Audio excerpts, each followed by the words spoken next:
नमस्ते, this is dietitian Juhi Sharma from gym. आज का हमारा टॉपिक है कीटो एसिडोसिस या नॉर्मल हम कह सकते हैं कीटोसिस। ये होता क्या है? ये आज मैंने उठाया ये टॉपिक इसलिए है क्योंकि जनरली आजकल हम लोग वेट लॉस के लिए बहुत सारे लोग कीटो डाइट प्रेफर करते हैं। कीटो डाइट से कोई प्रॉब्लम नहीं है। Keto diets usually high in fat and high in protein होती है and very low, extremely low in carbs. तो ये डाइट हम लेते हैं। बेसिकली कीटोसिस होता क्या है? आपकी बॉडी में कार्बोहाइड्रेट्स कम होते हैं, तो हमारी बॉडी का मेन सोर्स जो है वो कार्बोहाइड्रेट से आता है, यानी कि ग्लूकोज से हमारे सारे बॉडी ऑर्गन्स काम करते हैं। अब अगर आपने कार्बोहाइड्रेट का लेवल काफ़ी कम कर दिया है बॉडी में, तो अब हम बाकी के बॉडी ऑर्गन्स को काम करने के लिए एनर्जी तो चाहिए। तो एनर्जी कहाँ से आती है?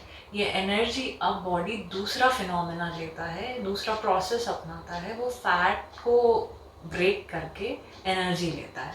तो ये जो फैट को ब्रेक करके हमको एनर्जी मिलती है, ये फैट जब ब्रेक डाउन होता है उस प्रोसेस में कीटोन्स बनते हैं।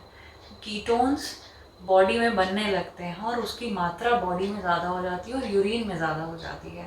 तो कीटोन्स ही हम लोग कीटो एसिडोसिस के नाम से जानते हैं। कीटोन्स एक टाइप का एसिड फॉर्म करने लगता है हमारे ब्लड के अंदर और पूरा एसिडिक हो जाता है सारा का सारा सिस्टम। कीटोन्स को बीच बीच में नापते रहना चाहिए कि सब कुछ ठीक चल रहा है कि नहीं। क्यों? क्योंकि आप प्रॉपर कार्बोहाइड्रेट्स नहीं दे रहे हैं बॉडी को, तो बॉडी एनर्जी तो ले रही है, काम पूरा कर रही है। आप बहुत ज़्यादा वर्कआउट भी कर रहे हैं, तो बहुत ज़्यादा वर्कआउट कर रहे हैं, बॉडी को एनर्जी भी चाहिए। तो एनर्जी बॉडी कहाँ से ले रही है? फैट को ब्रेक डाउन करके कीटोन्स बना के। तो कीटोन्स की मात्रा जब ब्लड में बहुत ज़्यादा बढ़ने लगती है, उस कंडीशन में ये लीथल होती है। It is a deadly complication in case of a diabetic patient, specially type 1। ऐसे में इसका प्रिवेंशन एंड ट्रीटमेंट क्या होता है? जो बचता है एंड में, patient has to get admitted to a hospital, क्योंकि ये this can lead to a death और अ कोमा। तो it is a very dangerous condition जो कि डायबिटीज़ में मानी जाती है। और फिर वहाँ पे पेशेंट को एडमिट करके हम लोग इलेक्ट्रोलाइट रिप्लेस करते हैं, फ्लूइड रिप्लेसमेंट होता है एंड इंसुलिन थेरेपी दी जाती है। तो डायबिटिक पेशेंट्स में कैसे होता है कीटो एसिडोसिस? यहाँ पे आप कार्ब्स तो कट नहीं कर रहे हैं कम्प्लीटली, लेकिन insulin is a problem. Insulin नहीं बन रहा होता है तो वो ग्लूकोज को यूज़ नहीं कर पाता है, जिस वजह से एनर्जी को लेने के लिए बॉडी फैट को ब्रेक कर रही होती है और कीटोन्स बॉडी में भर जाते हैं, बनने लगते हैं। तो ये डायबिटिक कैटेगरी में है। लेकिन एक नॉर्मल इंसान की कैटेगरी में जो आप लोग कीटो डाइट्स कर रहे होते हैं फॉलो, कीटो डाइट्स के केस में ये आप खुद से चूज करते हैं कि आप फैट को ब्रेक करेंगे टू गेन एनर्जी। फैट को ब्रेक करने से कीटोन्स बनते हैं और कीटोन्स ब्लड में ज़्यादा इकट्ठे होने लगते हैं। तो when you are a healthy individual, अगर आप थोड़ा बहुत कार्ब्स को बैलेंस करके अगर डाइट ले रहे हैं तो कोई प्रॉब्लम नहीं है। लेकिन कीटो डाइट्स इसलिए भी यूजुअली हम लोग एपिलेप्सी के पेशेंट्स में देते हैं। एपिलेप्सी यानी कि एक न्यूरोलॉजिकल डिसऑर्डर है जिसमें आपको सीजर्स यानी कि फिट्स पड़ते हैं। उस केस में बहुत हेल्प करती है ये कीटो डाइट्स। और आम तौर पे देखा गया है, अगर 10 बच्चों को हम लोग अगर कीटो डाइट्स देते हैं तो उसमें से एक को किडनी के स्टोन्स भी हो जाते हैं।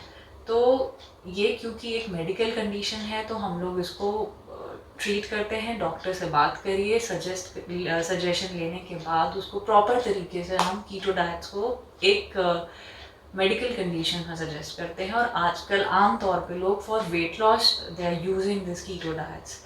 If you are an healthy individual, आपके बॉडी में कोई प्रॉब्लम नहीं है, जब आपका हाइपर एक्टिव थायराइड ग्लैंड नहीं है, कोई थायराइड का इशू नहीं है, कोई किडनी रिलेटेड इश्यूज नहीं हैं, कोई डायबिटीज़ नहीं है, तो आप डेफिनेटली कीटो डाइट्स ले सकते हैं। लेकिन टेस्ट किया गया है अभी तक इसके ऊपर, जितनी रिसर्च स्टडीज़ की गई हैं, वो maximum for 6 months it is advisable कि 6 महीने तक किसी ने करके देखा है। उसके लॉन्ग टर्म बहुत ज़्यादा लंबे इफ़ेक्ट्स का अभी तक रिसर्च नहीं हो पाया है। बट आप क्योंकि चैलेंज कर रहे हो बॉडी को, बॉडी के सिस्टम को चैलेंज कर रहे हो, उसका नॉर्मल काम होता है कार्बोहाइड्रेट से एनर्जी लेना। यहाँ हम कार्ब्स को एकदम कम या कट करके फोर्स कर रहे हैं कि आप फैट से एनर्जी निकालो, तो दैट उसमें कीटोन्स बनते हैं। कीटोन्स है, it is acidic in nature, जिससे आपके यूरिन में कीटोन्स निकलता है, आपके ब्लड में कीटोन्स की मात्रा बढ़ जाती है। तो ये सब जो चैलेंज हम देते हैं बॉडी को, एक नॉर्मल बॉडी सस्टेन कर लेती है, but for how long we never know, क्योंकि इससे कहा जाता है आमतौर पे किडनी स्टोन्स होने के चांसेस होते हैं, किडनी डैमेज होने के चांसेस होते हैं। बट अभी तक for a shorter duration, for a healthy individual, it is considered to be normal. For that sake, we suggest you to take a normal, healthy, balanced diet. Ketoacidosis is usually common for the diabetic patient, and ketosis is a normal condition which is not deadly, neither lethal for a person. It is there for the people who do keto diets, who do follow keto diets. तो इसलिए इन चीज़ों का ध्यान रखें। और मुझे लगता है आज का आपको टॉपिक से काफ़ी क्लैरिफिकेशन मिली होगी कि कीटो डाइट्स क्या होते हैं और उनके साइड इफ़ेक्ट्स क्या होते हैं, कैसे हम उनसे बच सकते हैं, एंड आपका कुछ कंसेप्ट क्लियर हुआ होगा। If you really want some other knowledge and कुछ अदर डाइट रिलेटेड हेल्प चाहिए तो प्लीज़ लॉग ऑन करें मेरी वेबसाइट पे, that is geendiet.in, and this is Juhi Sharma saying bye bye to you and namaste. Please take care.